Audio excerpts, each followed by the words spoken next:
నా పేరు ముద్దాడు గణేష్ భవాని. నేను యాదవ్ సామాజిక వర్గానికి సంబంధించినటువంటి బిడ్డను. మరి 2001 జనవరి 5వ తారీఖున పాలకొల్లు పట్టణ అధ్యక్షుడిగా మరి ఆర్ కృష్ణయ్య గారు నా మీద నమ్మకంతో ఆ రోజు నాకు బాధ్యతలు అప్పగించడం జరిగింది. మరి ఆ రోజు నుంచి ఈ రోజు వరకు నియోజకవర్గ అధ్యక్షుడిగా, డివిజన్ అధ్యక్షుడిగా, జిల్లా అధ్యక్షుడిగా, రాష్ట్ర ప్రధాన కార్యదర్శిగా, మరి ప్రచార కమిటీ రాష్ట్ర చైర్మన్గా, రాష్ట్ర వర్కింగ్ ప్రెసిడెంట్గా, మరి నేడు రాష్ట్ర అధ్యక్షుడిగా మీ ముందు ఉండి నేను మాట్లాడగలుగుతున్నానంటే మరి ఆర్ కృష్ణన్న గారి ఆశీస్సులు, అలాగే 139 కుటుంబ సభ్యుల ఆశీస్సులతోటి నేను ఈరోజు ఈ స్థాయిలో ఉన్నానని సవినయంగా విన్నవించుకుంటూ ఉన్నాను. ఆర్ కృష్ణయ్య గారు ఎప్పుడూ కూడా మాకు చెప్పేది ఒకటే, మనం వివిధ కులాల కింద, వివిధ పార్టీల కింద, వివిధ ప్రాంతాల్లో మనం ఉన్నాం కాబట్టి అందరినీ సమభావంతో చూసి ఈ సంఘంలో సముచిత స్థానం కల్పించి ఉద్యమాన్ని ముందుకు తీసుకెళ్లాలి తప్ప ఏ ఒక్కరి స్వార్థం కోసమో ఈ యొక్క సంఘాన్ని నడపొద్దని ఆయన పదే సార్లు మాకు మీటింగ్లో చెప్పడం జరుగుతుంది. ముఖ్యంగా ఈ యొక్క బడుగు బలహీన వర్గాలు, చేతు వృత్తులు, కుల వృత్తులు, సంచార జాతులు ఏవైతే ఉన్నాయో వాళ్ళకి చట్ట సభలలో రిజర్వేషన్లు సాధించాలనేటటువంటి సంకల్పంతో ఆయన గత 35 సంవత్సరాలుగా ఉధృతమైనటువంటి పోరాటం చేస్తున్నటువంటి సందర్భంలో మరి పార్లమెంటు బయటే మన ఉద్యమం ఉంది తప్ప పార్లమెంటు లోపలికి వెళ్ళటం లేదు.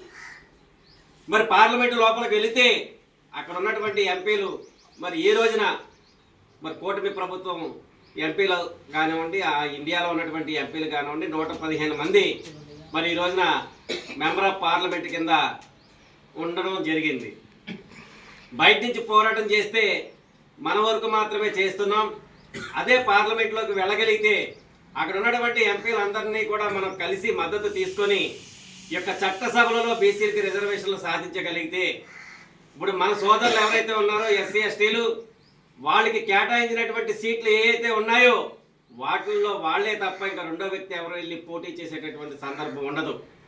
మరి అదేవిధంగా చట్టసభలలో రిజర్వేషన్లు కల్పిస్తే బీసీలే పోటీ చేస్తారు. ఆఖరికి విజయం సాధించినటువంటి బీసీ మాత్రమే చట్టసభల్లోకి వెళ్తాడు. కాబట్టి మనకు కూడా రిజర్వేషన్ల అవసరం ఉంది. కాబట్టి నేను ఈ ఉద్యమాన్ని చేయటానికి మరి మొన్న రాజ్యసభ సీటు తీసుకోవడానికి కూడా ప్రధాన కారణం ఈ యొక్క చట్టసభల్లో రిజర్వేషన్లు సాధించడం కోసమే.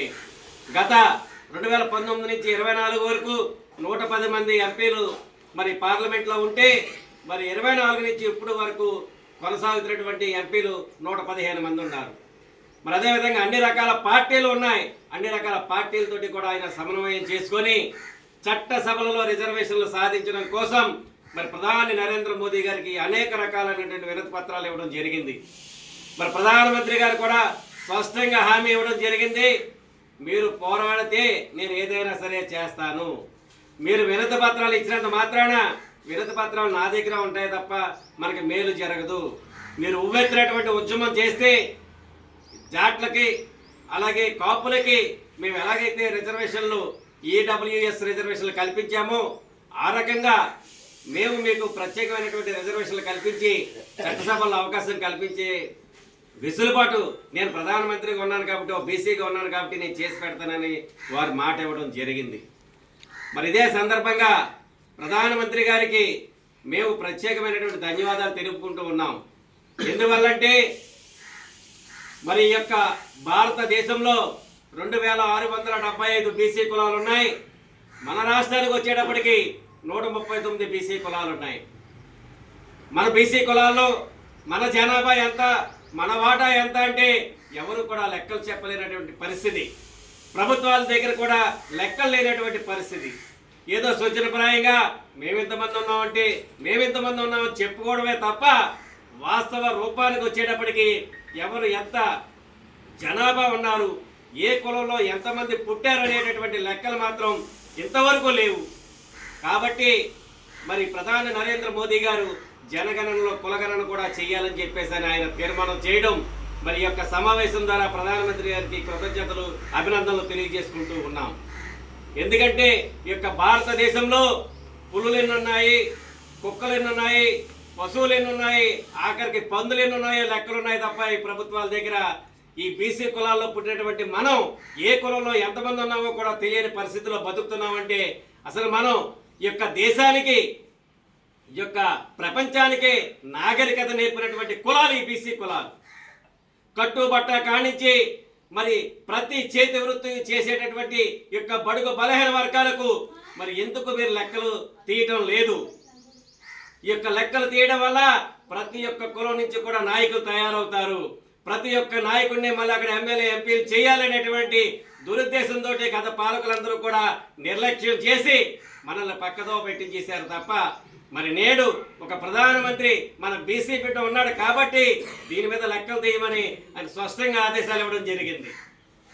మరి అదేవిధంగా మన రాష్ట్రంలో కూడా నారా చంద్రబాబు నాయుడు గారి నాయకత్వంలో మరి ఈ జనగణనలో కులగణన కూడా చేయాలని చెప్పేసి తీర్మానం పెడితే ఆయన చాలా సానుకూలంగా స్పందించి మా తెలుగుదేశం పార్టీ మీ బీసీల వల్లే ఈ రోజున ఈ స్థాయిలో ఉంది, కంపల్సరీ నేను జనగణనలో కులగణన చేసి మీకు అండగా నిలబడతాననేటటువంటి మాట ఇవ్వడం జరిగింది. మరి అదేవిధంగా ఎన్నికల హామీలో మరి రక్షణ చట్టం బీసీఎల్ని ఒరే గొల్లోడా, ఒరే గౌడోడా, ఒరే ఈడుగోడా, ఒరే యాతోడా, ఒరే చాకలోడా, ఒరే మంగళోడా, ఒరే కుమ్మరోడా, ఒరే కమ్మరోడా అని పిలిచేటటువంటి పరిస్థితి లేకుండా ఎవరినైనా సరే కులం పేరుతో పిలిస్తే వాళ్ళ మీద కేసు పెట్టి మనం వాళ్ళని శిక్షించేటటువంటి రక్షణ చట్టం ఏదైతే ఉందో, ఎవరైతే ఈ యొక్క బడుగు బలహీన వర్గాల మీద దాడులు చేస్తున్నారో, ఈ బడుగు బలహీన వర్గాల్లో పుట్టినటువంటి పిల్లల్ని చెరిచేస్తున్నారో వాళ్ళందరి మీద కూడా యాక్షన్ తీసుకోవాలంటే రక్షణ చట్టం అవసరం.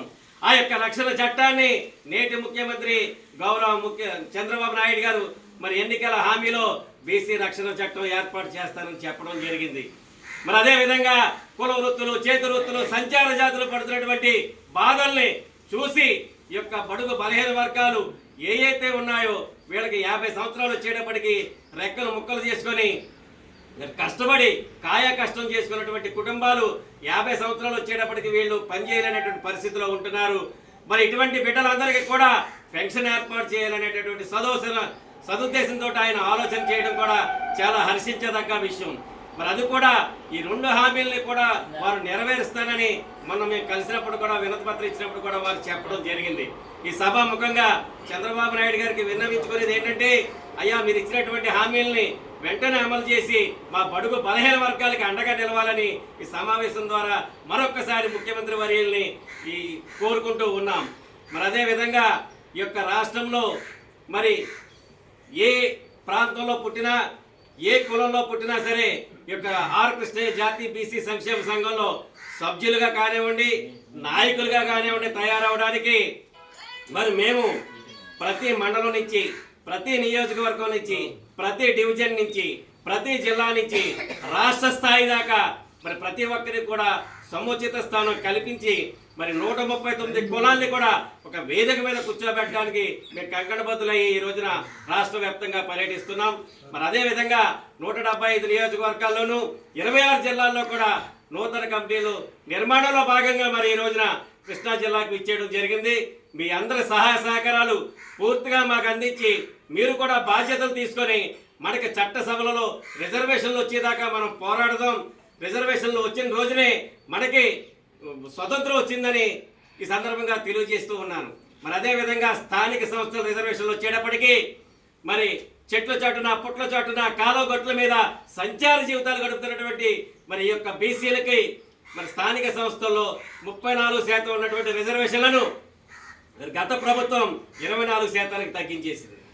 దానివల్ల ఈ యొక్క రాష్ట్రంలో 18,000 మంది బీసీ ప్రజా ప్రతినిధులుగా తయారవలసినటువంటి బడుగు బలహీన వర్గాల బిడ్డలకు అన్యాయం జరిగింది. మరి దాన్ని ఈ రోజున ముఖ్యమంత్రి చంద్రబాబు నాయుడు గారు 34% చేసి నేను దాన్ని చట్టబద్ధత చేస్తానని హామీ ఇవ్వడం జరిగింది. వారిని కూడా మేము కోరాం, 42% చేయండి అయ్యా. మరి అదేవిధంగా సంచార జాతులకు కూడా 10% రిజర్వేషన్లు కల్పించి మొత్తం 52% మీరు చట్టబద్ధత కల్పించి యొక్క బడుగు బలహీన వర్గాలకు అండగా నిలబడమని కోరడం జరిగింది. ఎప్పుడైతే అది జరుగుతుందో, ఎప్పుడైతే అది జరిగేలాగా మనం చేసుకుంటామో ప్రతి ఒక్క కులం కూడా మరి పంచాయతీ వార్డు నెంబర్ కూడా ఖాళీ అయినటువంటి కులాలు 105 కులాలు ఉన్నాయి మనలో. అంటే 100, 150 ఉన్నటువంటి ఓట్లు ఉన్నటువంటి పంచాయతీ వార్డు నెంబర్ కూడా కాలేకపోతున్నామంటే అది మన అసమర్థత, లేదా మన తెలివి తక్కువతనమా, మనలో ఐక్యత లేకపోవడం అనేది మనం ఆలోచన చేసుకోవాలి. ఎప్పుడైతే ఈ యొక్క ఏబిసిడి వర్గీకరణ జరుగుతుందో, ఈ ఏబిసిడి వర్గీకరణలో ఏలో ఉన్న వాళ్ళు ఏలోనే పోటీ చేయాలి, బిలో ఉన్న వాళ్ళు బిలోనే పోటీ చేయాలి, డిలో ఉన్న వాళ్ళు డిలోనే పోటీ చేస్తారు. కాబట్టి అన్ని కులాలు కూడా మరి పంచాయతీ ఎన్నికలు కానించి పార్లమెంట్ ఎన్నికల దాకా ఎదిగేటటువంటి అవకాశం ఉంటుంది. మరి దాని మీద కూడా ముఖ్యమంత్రి గారు దృష్టి పెట్టారు. మరి ఈ యొక్క సమావేశం ద్వారా మరి నారా చంద్రబాబు నాయుడు గారికి, మరి పవన్ కళ్యాణ్ గారికి, నారా లోకేష్ గారికి ప్రత్యేకమైనటువంటి ధన్యవాదాలు తెలియజేసుకుంటూ మరి ఇంతటి చక్కటి సదవకాశాన్ని నాకు కలగజేసినందుకు మరి కృష్ణా జిల్లా పెద్దలందరికీ కూడా, నా బీసీ సోదర సోదరులందరికీ కూడా మరొక్కసారి శిరస్సు వంచి పాదాభివందనాలు తెలియజేసుకుంటున్నాను. జై భీమ్, జై పూలే, జై హింద్.